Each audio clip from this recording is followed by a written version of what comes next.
오늘 아들의 고난이라고 하는 그런 주제로 말씀을 드리려고 합니다. 우리가 이제 컴퓨터를 요즘은 다 활용하고 있습니다. 우리 교회 컴퓨터에도 이제 그 홈페이지가 있고 또 카페가 있고 또 뭐 블로그가 있고 여러 가지 이들이 그 인터넷상에 존재합니다. 그런데 거기에는 고난이 보여집니다. 고난. 그래서 어떤 때는 손님, 또 준회원, 정회원, 뭐 특별회원, 우수회원, 뭐 그렇게 고난이 주어집니다. 그 고난에 따라서 들어올 수가 있습니다. 아마 우리 진주분교회 홈페이지는 보통 그 정회원이면 다 들어올 수 있을 거예요. 들어올 수 있고 또 뭐 글을 쓰지 못하게 한다든지 그 고난에 따라서 부여되고 있습니다. 그리고 우리 교회 홈페이지 관리자는 이제 부목사님이 되겠죠. 전체의 권한을 다 가지고 있고 저하고 둘이 전체 권한을 가지고 있고 그래서 전체의 권한을 부여해서 다른 사람들이 다 홈페이지를 잘 활용할 수 있도록 그렇게 하고 있습니다. 이 권한이 있어야지만이 그 권한대로 행사할 수 있고 그 권한 안에서 모든 일을 할 수 있다는 겁니다. 권한을 뛰어넘어서는 할 수가 없다는 거예요. 안 된다는 겁니다. 고난이 부여지면 그 고난대로 하게 되어 있습니다. 그래서 우리가 뭐 목회자인 저도 목회자로서의 고난이 있고 그 고난을 넘어서면은 직무 또 남용이 되겠죠. 고난 남용, 직무 남용이 될 수 있고 또 고난을 행사하지 않으면 직무 유기가 될 수 있겠죠. 그래서 자기 고난을 행사하는 것이 참 중요하다 볼 수가 있습니다. 뭐 대통령이라든지 또 공직자들 자기 고난이 있습니다. 그 고난 안에서 일을 해야 됩니다. 그런데 그 고난을 남용하면 권력 남용이 되어서 그것 때문에 오히려 죄가 되어지고 그것 때문에 나중에는 큰 그런 재판을 받을 수도 있다 하는 것을 우리가 알 수가 있습니다. 그래서 고난이 있느냐 없느냐가 참 중요한 문제다 하는 겁니다. 오늘 본문에도 예수님이 하나님의 아들이거든요. 그런데 많은 사람들이 유대인들 그 당시에 과연 예수님이 정말 예수님의 고난이 어디까지 있느냐, 예수님의 고난이 아들의 고난이 어디까지 있냐, 이 문제 가지고 논쟁을 하게 되었습니다. 이 앞에 배경을 가서 보면은 예수님께서 이렇게 말했습니다. 왕의 신하에 그 아들 죽은 아들을 살리지 않습니까? 살린 말씀이 기록되어 있고 바로 또 앞절에는 38년 된 병자를 고쳤어요. 근데 이 38년 된 병자를 고쳤을 때는 마침 안식일이에요. 안식일 날 병 고침 받은 이 사람이 그 자기의 침상을 들고 걸어가거든요. 그 걸어가는 모습을 누가 봤냐면은 유대인들이 본 거예요. 바리새인들이 본 거예요. 너 어떻게 안식일인데 침상을 들고 걸어가느냐? 그것이 바로 안식일을 범하는 것이 아니냐? 책망하게 됩니다. 그때 이 병 고침 받은 환자가 말하기를 나를 고친 사람이 들고 가라고 해서 걸어갈 뿐이다. 내가 걷지도 못하는 사람이 들고 가라 해서 일어나서 걸어가는데 내가 어떻게 들고 걸어가지 않을 수 있겠느냐. 그렇게 대답합니다. 그러면 너에게 그 자리를 들고 일어서서 걸어가라, 안식일 날인데 걸어가라 말한 사람이 누구냐 라고 그러니까 이후에 나를 고치시는 예수다 그렇게 증언하는 거예요. 그러면 결국은 안식일을 범하게 만든 사람이 누구예요? 예수님인 거예요. 예수님은 안식일을 범하고 안식일 날 병을 고치고 또 안식일 날 걸어가게 해서 안식일 날 죄를 짓게 하고 또 예수님께서는 정말 자기가 병든 자를 고치면서 또 죄를 사하잖아요. 죄를 사해주는 거예요. 다시는 이런 죄를 범하지 말라 하면서 죄를 사해주니까 이거 하나님만 죄 사할 수 있는데 도대체 이 아들 예수의 고난이 어디까지 있느냐, 이 문제 가지고 유대인들이 수근수근거리기 시작을 했습니다. 그래서 유대인들은 이거 안 되겠다. 그래서 예수님을 죽이려고 합니다. 그 이유는 안식일을 지금 무시하고 있다, 안식일을 범하고 있다 해서 죽이려고 하는 거예요. 또 예수님이 친히 자기가 하나님의 아들이다 그렇게 말하는 거예요. 아들이다, 하나님의 아들이다 말하는 거예요. 그리고 자기가 하는 모든 것을 통해서 나는 아버지와 동등하다 그렇게 말하는 거예요. 그럼 뭐예요? 예수님이 아들의 고난이 아버지와 똑같은 고난이 되는 것이 아니겠습니까? 그 말이 안 된다는 거예요. 이 신성모독이라는 거예요. 그래서 유대인들이 예수를 이제 잡아 죽이려고 음모를 꾸기고 결국은 예수님을 잡아 죽이려고 하는 그런 사람으로 그들이 이제는 모든 일들을 추구하고 있는 또 음모를 꾸미고 있는 그런 모습을 볼 수가 있습니다. 예수님은 하나님의 아들입니다. 그리고 아들의 권한을 가지고 있습니다. 그러면 그 아들의 권한이 어떤 권한이냐? 아버지와 동일한 권한을 가지고 있다는 겁니다. 동일한 권한. 그래서 예수님이 하시는 일은 하나님 아버지의 동일한 권한이니까 아버지가 하는 일을 예수님이 그대로 한다는 거예요. 이게 당연한 일입니다. 예수님이 하는 일은 아들로서 아버지의 권한을 가지고 있기 때문에 아버지의 일을 그대로 하는 것이 당연한 거예요. 그런데 유대인들은 그렇지 않은 거예요. 유대인들은 당연하지 않다는 거예요. 네가 어떻게 하나님의 아들이고 네가 어떻게 하나님과 동등하냐. 그래서 예수님의 권한을 이해하지 못하니까 시기하고 또 예수님을 모함해서 십자가에 죽이려고 하고 있는 그런 사람으로 그들이 변화되었다 하는 것입니다. 그래서 예수님이 가진 권한은 어떤 권한이냐? 바로 하나님의 권한, 아버지 하나님의 권한을 그대로 가지고 있다 하는 것입니다. 그러면 하나님 아버지의 권한, 또 예수님이 가진 권한, 아들이 가진 권한, 하나님의 아들이 가진 권한이 어떤 권한입니까? 오늘 성경에 가서 보면 크게 권한을 세 가지로 말씀하고 있습니다. 먼저 살리는 권한이 있다는 거예요. 21절에 보면 뭐라고 말씀하고 있습니까? 21절에 아버지께서 죽은 자들을 일으켜 살리신 것 같이 아들도 자기가 원하는 자를 살리니라. 이런 죽은 자를 누가 살릴 수 있어요? 사람은 살릴 수 없어요. 완전히 죽은 사람은.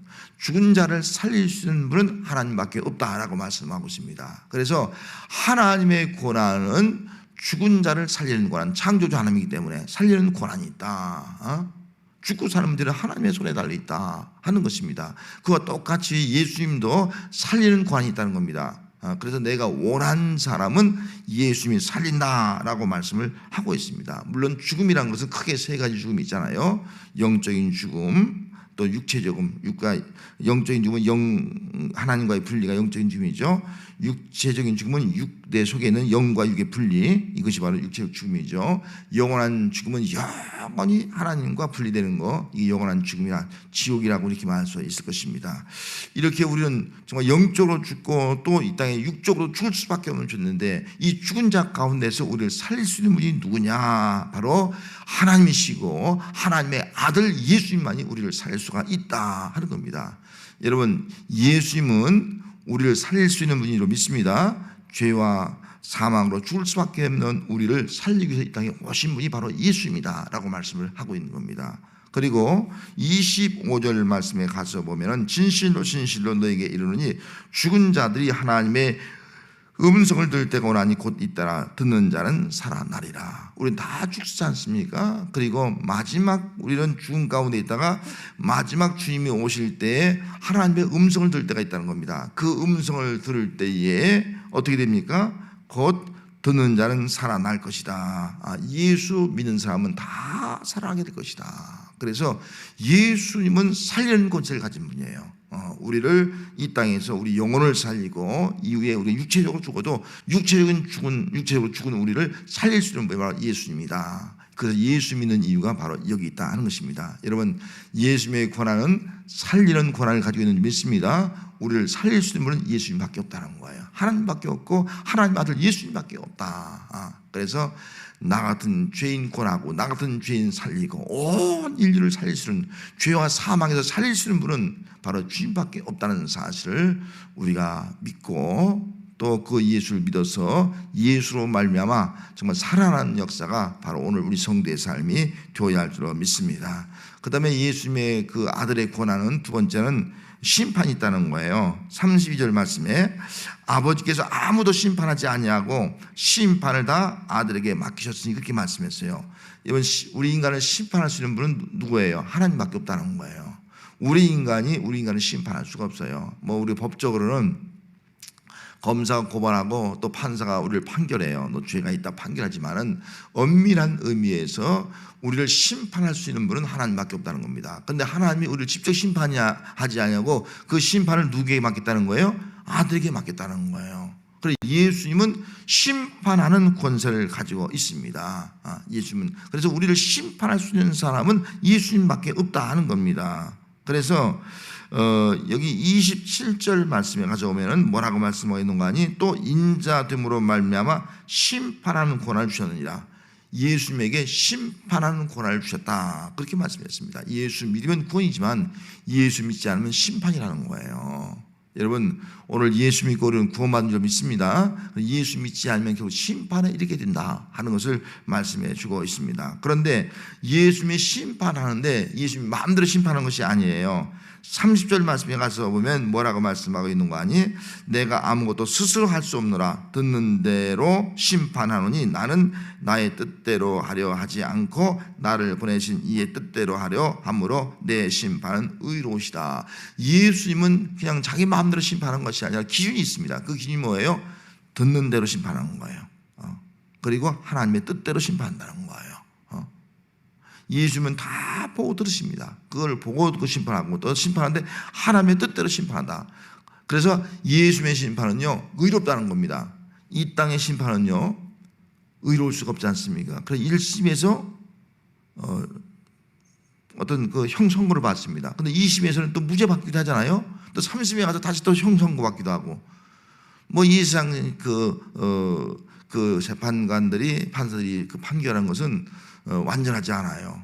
그래서 뭐 1심에서 무죄가 되었다가 또 2심에서 유죄가 되고 또 3심에서 무죄가 되고 또 어떤 때는 1심에서 무죄가 되었다가 2심에서 유죄가 되고 말이죠. 막 그렇게 되는 거예요.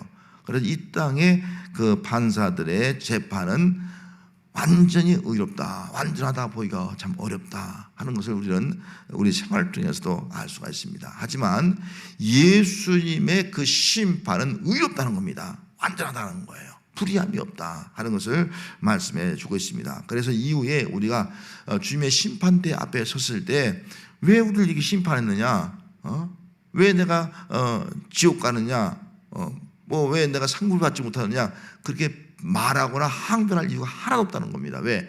예수님의 심판은 의롭기 때문에. 정말 믿음으로 산 사람은 구원받고 또 의롭게 행한 사람은 상급을 받게 되지만 믿지 아니한 자는 다 심판에 이르리라 라고 말씀했기 때문에 아무도 항변할 수가 없다. 그래서 예수님은 심판한 분이다 하는 겁니다. 여러분 마지막까지 우리의 신앙생활을 잘해서 우리는 정말 심판에 이르는 것이 아니라 정말 상급과 영광에 이를 수 있는 그런 믿음의 사람이 되어야 할 줄 믿습니다. 믿는 자는 구원이지만 믿지 않는 자는 심판에 이른다. 예수님의 권한입니다. 예수님의 권한. 거기에 이의나 어떤 토를 달 사람이 아무도 없다 하는 겁니다.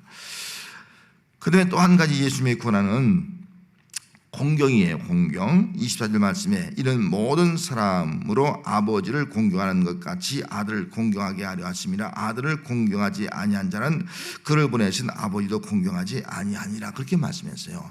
우리는 하나님 아버지를 다 공경해야 됩니다. 육신의 아버지를 공경하듯이 영적으로 하나님 아버지를 다 공경해요. 그럼 하나님 아버지를 공경한다는 것은 누구를 공경하라는 거예요?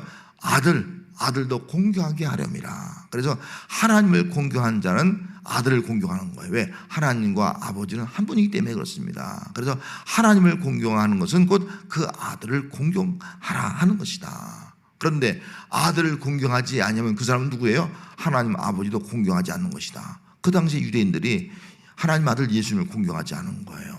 너희들 유대인들이 하나님이 보내신 아들 예수를 공경하지 아니하면 진정한 의미에서 하나님을 공경하는 것이 아니다. 너희의 믿음은 정말 진정한 믿음이 아니다 하는 것을 예수님이 깨우쳐 주고 있습니다. 그러면 유대인들이 아들을 공경하지 않는데 그 아들을 공경하지 않는 이유가 무엇입니까? 그걸 42절 말씀에 이렇게 말씀하고 있어요. 다만 하나님을 사랑하는 것이 너희 속에 없음을 알았노라.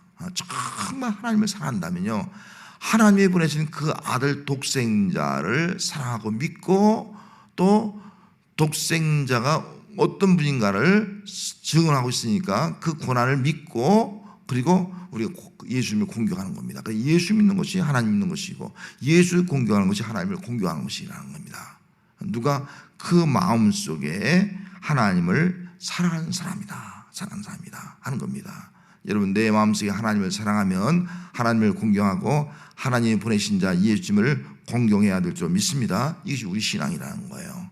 그래서 예수를 공경하는 사람은 정말 그 속에 하나님의 사랑이 있고 하나님을 공경한 자다. 이걸 기억하면서 오늘 우리는 예수님을 공경하듯이 하나님을 공경하고 또 하나님께 예배하듯이 예수님께 예배하고 이것이 바로 우리의 신앙생활이 되어야 한다 하는 것입니다. 왜냐하면 삼일체 하나님이기 때문에 그렇다 하는 것입니다. 그러면 아들의 고난은 결국은 이 땅에 오셔서 우리 주님은 우리를 살리고 또 우리를 심판하고 또 우리로 하여금 하나님을 아들을 공경하게 만드는데, 그 예수님이 이런 고난을 가지고 오셨는데 그 고난을 행사하시는 그 목적은 단 하나입니다. 우리를 구원하기 위함이다 하는 거예요. 그래서 34절 말씀에 가서 보면은 그러나 나는 사람에게 증언을 취하지 아니하노라. 다만 이 말을 하는 것은 너희로 구원을 받게 하려 하심이라. 그래서 예수님이 이 땅에 와서 이런 아버지의 고난을 가지고 행사할 때 나는 사람에게 증언을 취하지 않는다,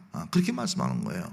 왜? 구원 문제에 있어서는 하나님의 전적인 그런 역사고 또 예수님이 이 땅에 오셔서 해야 될 일이기 때문에 어떤 사람의 지원이 필요 없다, 그렇게 말씀하고 있는 겁니다. 그래서 예수님은 이런 권한을 행사하는 것도 사람의 증언이 필요 없다, 오직 나를 증언하시는 이가 있다. 그 증언하는 일을 지금 세 분을 말씀해 주고 있습니다. 그 증언, 예수님을 증언하는 사람이 누구냐면 먼저 아버지 증언이에요. 하나님이 나를 증언하고 있기 때문에 사람의 증언이 필요 없다는 거죠. 37절 말씀에 또한 나를 보내신 아버지께서 친히 나를 위하여 증언하셨느냐, 그렇게 말씀했어요. 나를 보내신 아버지께서 나를 위해서 친히 증언하겠다, 친히 증언했다.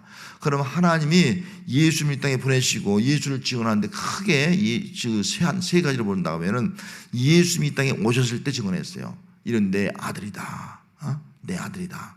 성령으로 잉태한 자 내 아들이다. 예수 모든 사람을 주에서 구원할 자다. 하나님이 증언했어요. 천사를 보내서. 그리고 또 한 가지 증언은 예수님이 공생을 시작하면서 세례받을 때 하늘에서 음성이 들리면서 이는 내 아들이요 내 사랑한 자다 증언했어요. 예수님 내 아들이다. 이거 하나님 직접 증언했습니다. 이건 직접 내 아들이다, 내 사랑한 자다, 그렇게 증언해서 정말 하나님의 아들로서 공생의 사역을 시작을 했습니다. 그리고 예수님께서 이제 십자가의 죽음을 앞두고 비오나 산상에 올라갔습니다. 그때 예수님의 제자 세 제자를 데리고 올라가지 않습니까? 그들이 그 예수님의 비오나 산상에서 비오난 모습, 영광스러움을 보여주면서 하나님이 이렇게 말씀했습니다. 제자들에게 그들에게 말씀하기를 이는 내 사랑하는 아들이여 내 기뻐한 자라. 너희는 그의 말을 들으라. 너희는 예수의 말을 들으라는 거예요. 내 아들이라는 거예요. 내 아들. 예수님은 내가 사랑하는 자라는, 기뻐하는 자라는 거예요. 너는 예수의 말을 들으라. 예수님이 시킨 대로 하라. 그렇게 증언하고 있는 것을 우리가 알 수가 있습니다. 이렇게 예수님이 하나님의 아들이고 또 아들의 고난을 가지고 있다는 사실을 누가 하나님이 친히 증거하셨기 때문에 우리는 그 증거를 믿어야 한다는 것입니다. 또 한 가지 증거는 예수님의 그 하는 일, 예수님의 하는 일이 바로 증거라는 거예요. 증언이라는 거예요. 그래서 36절 말씀에 가서 보면은 내게는 요한의 증거보다 더 큰 증거가 있으니 아버지께서 내게 주사 이루게 하시는 역사 곧 내가 아는 그 역사가 아버지께서 나를 보내신 것을 나를 위하여 증언하는 것이요, 그렇게 말씀했거든요. 여러분, 요한의 증거보다 더 큰 증거가 있다는 거예요. 요한의 증거는 회개케 하는 일을 감당하지 않습니까? 근데 예수님이 하는 증거는 뭐냐면 회개를 뛰어넘어서 온 인류를 구원하는 거예요. 모든 죄를 사고 구원하는 거. 이것이 바로 예수님이 역사. 여기 역사란 말은 일이거든요. 아버지의 일이 뭐냐? 아버지의 일을 나도 그 일을 행한다. 아버지께서 일하시니 나도 일한다. 그 일이 뭐예요? 우리 인류를 구원하는 거예요. 이 땅에 하나님을 이룬 일이에요. 그래서 내가 하는 일을 봐라. 내가 하는 일 봐라. 바로 하나님 아버지의 일이 아니냐. 내가 하는 일을 보아서 나를 믿으라는 겁니다. 곧 예수님이 하는 일이 바로 예수님이 하나님의 아들인 것을 증언하고 있다라고 말씀을 하고 있는 것입니다. 그래서 우리는 그 무엇보다도 예수님이 이 땅에 오셔서 정말 우리의 구원을 위해서 말씀을 가르치시고 각종 병자를 고치시고 결국 십자가에 죽으시고 부활하시고 승천하신 그 일, 그이 바로 하나님의 일입니다. 그래서 예수님이 하신 일을 통해서 이분이 바로 정말 하나님의 아들이구나. 하나님의 아들이 아니면 이렇게 될 수가 없는 거예요. 우리를 위해서 죽을 수도 없고요, 죽어봤자 소용이 없고요, 또 부활할 수도 없고요, 하늘로 본능대로 올라갈 수도 없는 거예요. 그래서 하나님의 그 아들이라고 하는 그 증언이 바로 예수님이 하신 일을 보면 예수님은 틀림없이 하나님의 아들이다라고 믿어야 된다 하는 것을 말씀해 주고 있는 것입니다. 여러분, 예수님이 하신 일을 통해서 예수님이 하나님의 아들임을 믿고 고백하는 성도가 되시기 바랍니다. 또 한 가지 분명한 증거가 있다는 거예요. 그 증거는 성경이 증언하고 있다는 겁니다. 그래서 오늘 보면 39절 말씀에 너희가 성경에서 영생을 얻는 줄을 생각하고 성경을 연구하거니와 이 성경이 곧 내게 대하여 증언하는 것이라. 이 성경이 누구를 증언한다고요? 내게 대하여 예수님을 증언하고 있다는 겁니다. 그래서 이 신구약 성경이 다 예수님을 증거하고 있는 거예요. 구약 성경은 오실 예수님에 대해서 증언하고 있는 거거든요. 그리고 신약 성경은 오신 예수님이 어떤 분이냐? 하나님의 아들로 오셨다. 참 그리스도로 오셨다 하는 것을 증언하고 있는 거예요. 그리고 그분이 다시 정말 재림해서 우리에게 온전한 구원, 또 하나님의 나라를 이루신다 하는 것을 증언을 하고 있는 것입니다. 그래서 성경을 읽으면 누구나 다 성경을 통해서 예수님을 주는 그리스도이시오 살아계신 하나님의 아들입니다. 이것을 믿게 되는 거예요. 왜? 성경이 예수님을 증언하기 때문에, 하나님의 아들됨을 증언하고 있기 때문에, 메시아인 걸 증언하고 있기 때문에 성경을 믿으면 반드시 누구든지 다 예수를 나의 구주로, 그리스도로 우리가 고백하게 되어진다 하는 겁니다.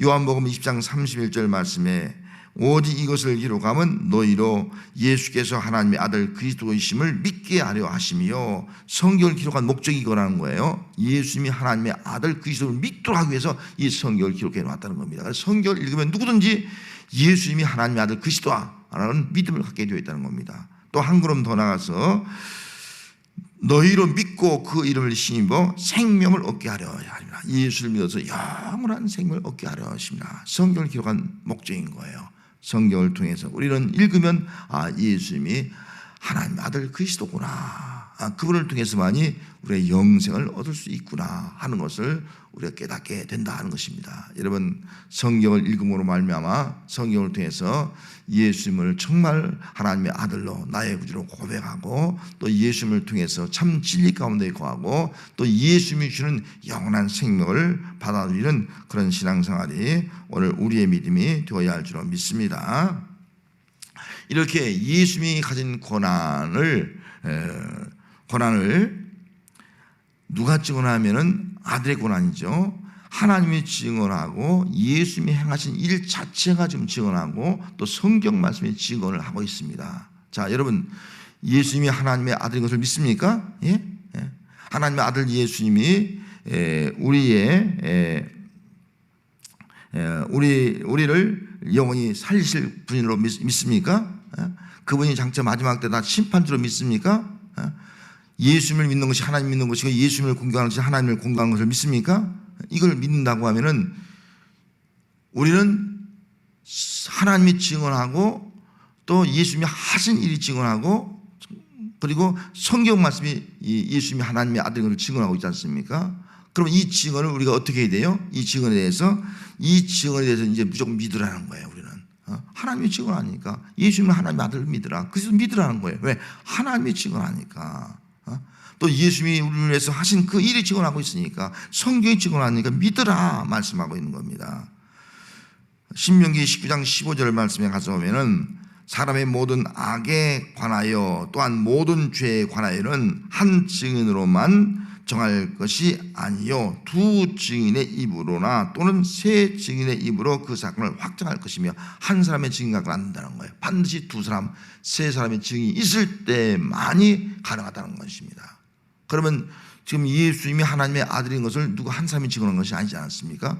지금 하나님이 예수님이 하신 일이, 때로는 성경 말씀이, 더 한 걸음 나와서 성령이 증언하고 있단 말이죠.